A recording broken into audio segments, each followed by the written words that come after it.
جامعہ ملیہ اسلامیہ سے ڈاکٹریٹ کی اعزازی ڈگری لیتے ہوئے اپنی تقریر کا آغاز اردو کے اس جملے سے کیا: میں یہاں آ کر بہت خوش ہوں۔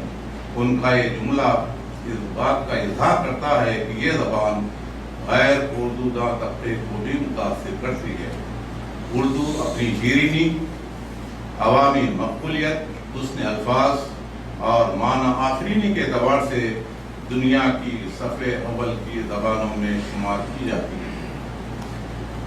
ادبی اجتماعات اور مشاعرے کسی بھی زبان اور تہذیب و ثقافت کے لیے ایک اثاثہ ہوتے ہیں۔ یہ زبان و ادب کی روشنی کا وہ منبع ہے جو ہماری روشن روایات کا پتہ دیتے ہیں اور اردو کے تابناک مستقبل کے لیے روشنی کا سرمایہ بھی عطا کرتے ہیں۔ ایسی ادبی نشستوں سے نہ صرف ادبی ذوق کی تسکین ہوتی ہے بلکہ فہم و ادراک کے در بھی واہ ہوا کرتے ہیں اور اپنی زبان سے وابستگی کا احساس بھی تازہ ہوتا ہے۔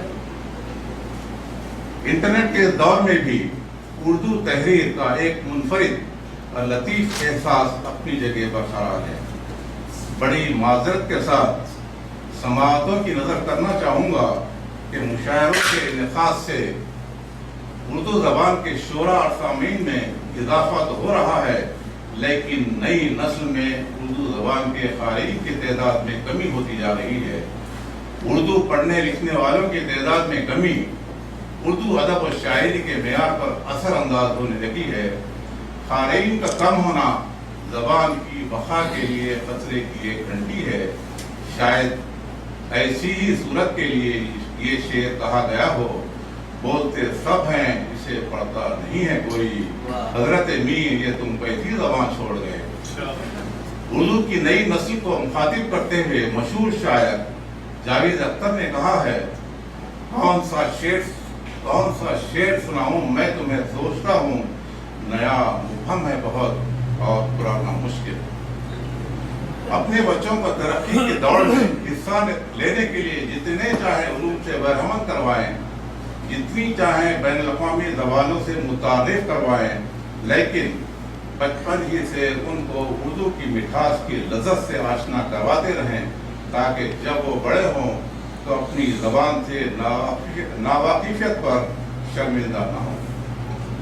جی چاہتا ہے کہ اہل دانش، صاحبان علم اور اہل زبان سے گزارش کروں کہ اردو پڑھو، اردو لکھو اور اردو بولو کی تحریک پھر سے شروع کریں، لیکن یہ سوچ کر چھپ کر جاتا ہوں کہ میں کیا اور میری آواز کیا۔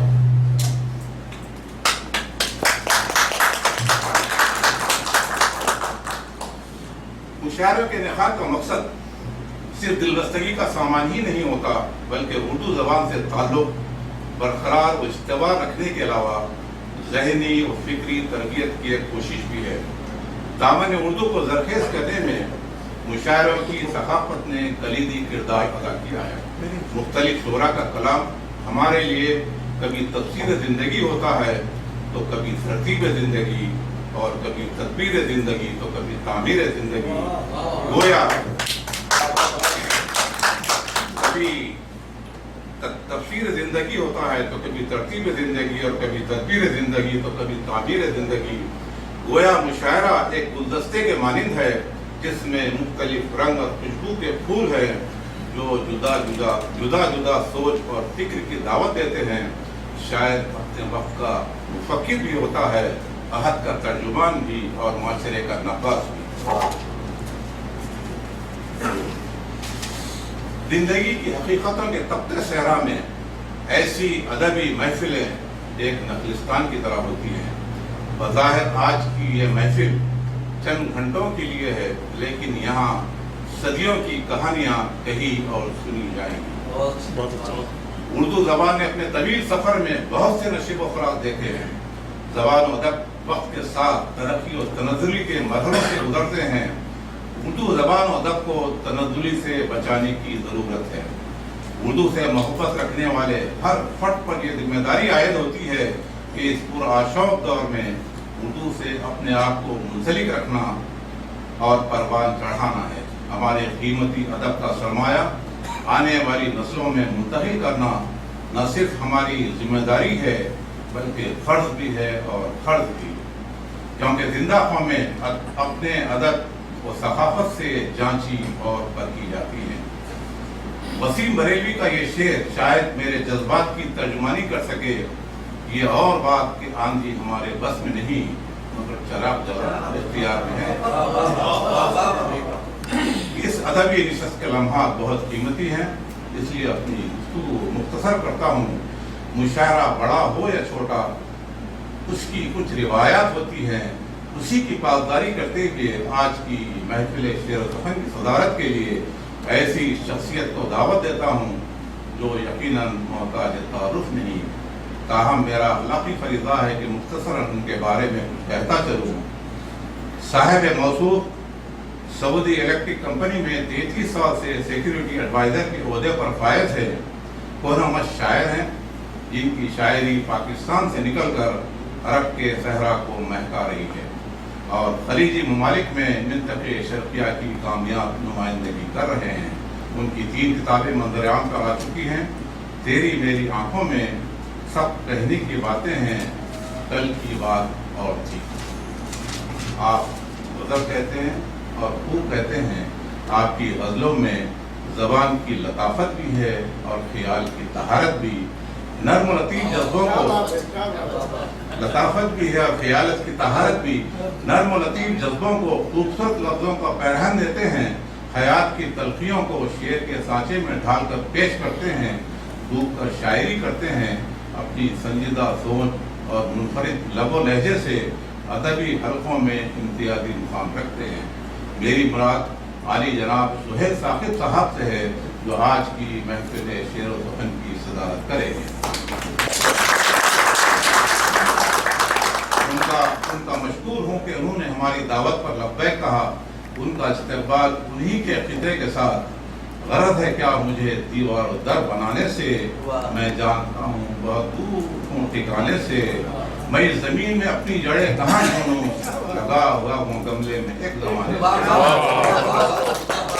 ان کے اس خطے کی جدے کے ادبی حلقوں میں کافی پذیرائی ہوئی۔ ان کو مبارکباد پیش کرتے ہوئے شہر نشین پر آنے کی دعوت دیتا ہوں۔ تالیوں کی گونج میں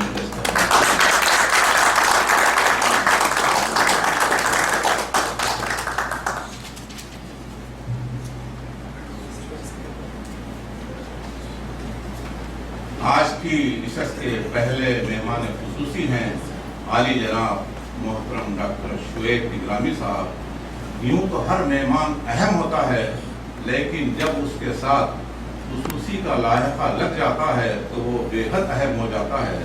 اور پھر ڈاکٹر صاحب تو دمام کے ادبی حلقوں کی جانی مانی شخصیت ہیں۔ آج کی محفل میں جو لوگ ڈاکٹر صاحب سے ناواقف ہیں ان کے لیے کہتا چلوں کہ وہ نثر کے میدان کے شہسوار ہیں۔ اردو کی طرح عربی زبان پر بھی عبور ہے۔ آپ کی تصانیف کی فہرست طویل ہے، جیسے اورنگزیب عالمگیر اور ان کا حل، عربی مطبوعہ بیروت، عورت اور مذاہب عالم، اردو مطبوعہ بنارس، سکھ مذہب کا جائزہ، عربی مطبوعہ بنارس کا ویدوں پر ایک نظر، عربی مطبوعہ بنارس وغیرہ وغیرہ۔ علمی اور سیاسی موضوعات پر بے شمار مضامین لکھنؤ، بنارس، دہلی، قاہرہ، طرابلس، جدہ، کراچی کے مختلف جریدوں میں اپنی روشنی بکھیر چکے ہیں۔ ان کے بے شمار تصانیف اور مضامین کی لمبی فہرست دیکھ کر یہ شعر نو کے زبان پر آتا ہے۔ لگتا ہے کئی راتوں سے جاگا تھا مصور، تصویر کی آنکھوں سے تھکن جھانک رہی ہے۔ ریڈیو قاہرہ پر بطور اردو اناؤنسر، لیبیا میں عربی نیوز ایڈیٹر، تہران ایئرپورٹ پر مشیر برائے سیاسی اور مذہبی امور رہ چکے ہیں۔ جدہ ریڈیو کی اردو سروس بھی آپ کی خدمات حاصل کر چکے ہیں۔ آپ اعلیٰ تعلیم یافتہ ہیں اور اہل علم و ادب کی پذیرائی فرماتے ہیں۔ آپ کے مزاج میں خوش اخلاقی، مروت اور مہمان نوازی کے جوہر رچے بسے ہیں۔ اس ادبی محفل میں ڈاکٹر صاحب کا استقبال اور ایک شعر کے ساتھ اور ملتمسوں کے ووٹ آئس پر تشریف لائیں۔ ہیں کتنے خردبار شجر بولتے نہیں، ہیں کتنے فٹ بار شجر بولتے نہیں، دیتے ہیں ٹھنڈی چھاؤں مگر بولتے نہیں۔ ہاں جی جناب،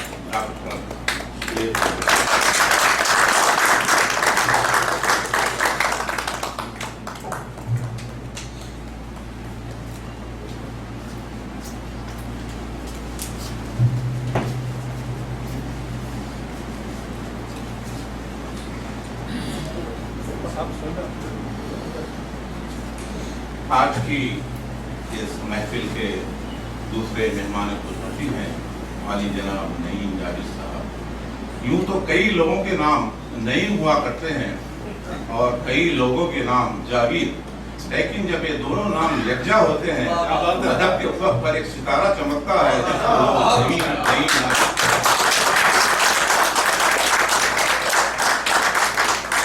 جب ہم سعودی عرب آئے تھے تو ہماری عمروں کا سورج نصف النہار پر تھا، جوش اور ولولے جوان تھے، لیکن اب بھوک ڈھل رہی ہے۔ تقریباً 33 سال کی صحرا نوردی نے ہمیں تھکا دیا ہے۔ پردیس نے ہم کو ہمیشہ اجنبیت کا احساس عطا کیا ہے۔ اسی احساس نے شاعر و نثر نگار کے قلم کو جنبش دی اور دل کا درد قلم کی زبان سے صفحہ قرطاس پر منتقل ہوتا گیا۔ ایسے ہی قلم کاروں میں نعیم جاوید صاحب ایک منفرد اور مخصوص مقام رکھتے ہیں۔ یہ صرف پڑھے لکھے ہی نہیں بلکہ وریشیس لیڈر ہیں۔ ان کی ادب پر گہری نظر ہے، نثر نگار اور تنقید نگار ہیں اور کتابت کے فن پر غیر معمولی دسترس رکھتے ہیں۔ افکار کی بلند پروازی رکھنے والے لفظوں کے سوداگر ہیں۔ ان کے پاس زبان کا جادو بھی ہے اور خیالات و موضوعات کی ندرت بھی۔ شاعری کا بھی شغف رکھتے ہیں، نہ صرف اردو بلکہ انگریزی زبان پر بھی یکساں قدرت ہے۔ مشاعروں کی نظامت ایک مخصوص انداز میں انجام دیتے ہیں۔ ہدف کے بانی اور ڈائریکٹر ہیں۔ Urdu toast master club Dammam جو کہ دنیا کا پہلا ٹوسٹ ماسٹر کلب ہے اس کے صدر ہیں۔ اس کے علاوہ کئی ادبی انجمنوں سے ان کی وابستگی اس بات کی غمازی کرتی ہے کہ اردو ان کا اوڑھنا بچھونا ہے۔ اردو درس و تدریس کا ایک نیا سلسلہ بہت ہی حسین اور دلکش انداز میں شروع کیے ہیں جو قابل تحسین ہی نہیں قابل تقلید بھی ہے۔ وہ آج کی محفل کے دوسرے مہمان خصوصی ہیں۔ ان کا استقبال ایک شعر سے کرتا ہوں اور التماس کرتا ہوں کہ وہ شہر نشین پر تشریف لائیں۔ کچھ تازگی ہو لذت اعضاء کے لیے، کچھ تازگی ہو لذت اعضاء کے لیے، ہر دم تلاش مجھے نئے آسمان کی ہے۔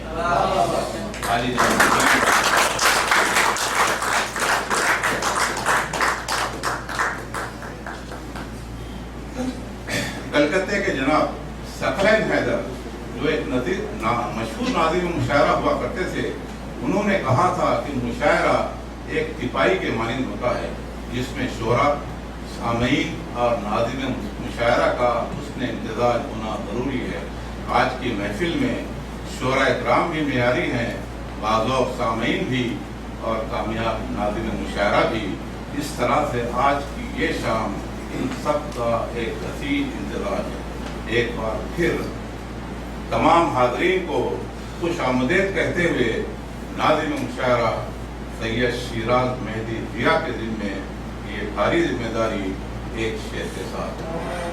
وہ تو کا مسافر ہے یہی پہچان ہے اس کی، جہاں سے بھی گزرتا ہے سلیقہ چھوڑ جاتا